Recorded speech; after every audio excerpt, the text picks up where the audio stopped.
How's it going, YouTube? Today I figured I'd quickly show you guys my new truck. I got to get ready for work here in a minute, but it's a 2003 Silverado. Has a 5.3, it's 4-wheel drive. Fairly clean on the body. It is a Michigan truck, so it has the typical rocker and cab corner rust. Not too bad as of now. The bed's extremely solid on both sides. A little bit of surface right there. Has some rust along the tailgate. Some of that will probably become holes when you hit it with a grinder, but I'd imagine this tailgate's going to be salvageable. A little bit more surface rust here.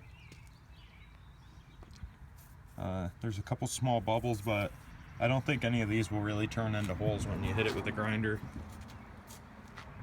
20-inch GMC wheels. I don't know, some people like them. I don't really care for them. They're, like I said, they're 20s.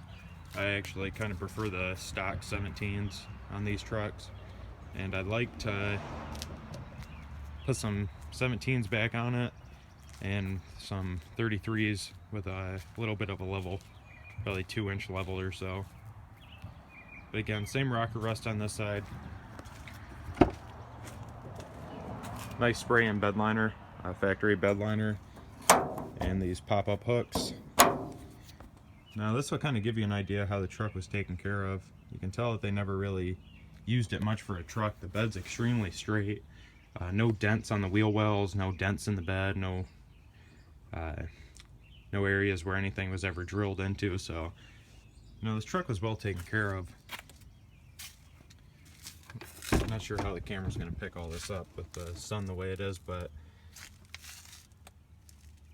clean interior, decent amount of leg room in the back here. Truck's pretty much power everything: windows, mirrors, locks, seats. Has a Bose system in it. Now the truck does have a few small issues. First of which, I'll show you here in a second.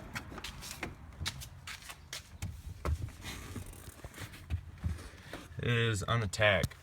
The stepper motor, I think that's what they're called, stepper motors. The one on the RPM gauge, I think, is going in and out. Sometimes it reads accurately, sometimes it doesn't. And then there's one of the lights up here doesn't work, but yeah, you can see the RPM gauge isn't working right now. But sometimes if you but the truck does have good oil pressure, stock everything, dual climate control.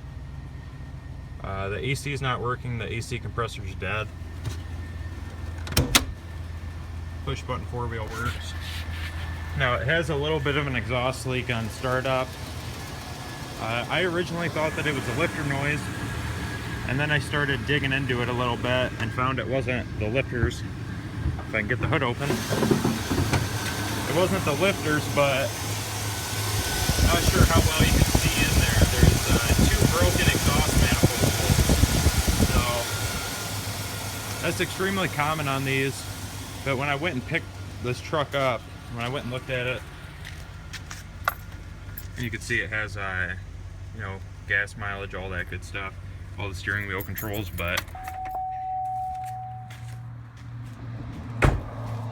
when I originally went and looked at this truck, I think that the guy had it running just shortly before, because there was no exhaust leak on it. So I got it home, and the first time I went to start it up after sitting for a while, of course it had a leak.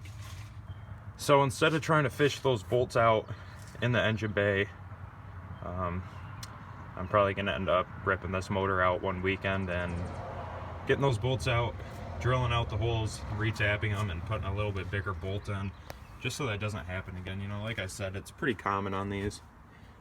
And at that time, I'll throw a new AC compressor in it. The AC compressor's dead. That's what he told me, and then I tested it, and sure enough. So looks like it has a new alternator in it, and it looks like the guy took pretty good care of it. I bought it from the second owner of the truck, and he bought it in 2005 with just around 25,000 miles is what it said on the title. So guys seem to take pretty good care of it. I'm liking the truck so far. I mean, it runs good, drives good. Just has a few things that need to be worked out. Rust, of course, but no, like I said, again, it's a Michigan truck. You expect that. There's, it doesn't look too bad from the side, but you can see a little bit there. But it's a Michigan truck. I got it for a good price. Has a few issues, but these trucks are going in this shape for around 5,000 in my area, and I paid well under that, so I'm pretty happy with it. But anyways, YouTube, I just figured I'd go ahead and show you guys my new truck, and maybe I'll do some how-to videos, whether it's drilling out those manifold bolts or AC compressor rust. I don't know, we'll see. But anyways, thanks for watching.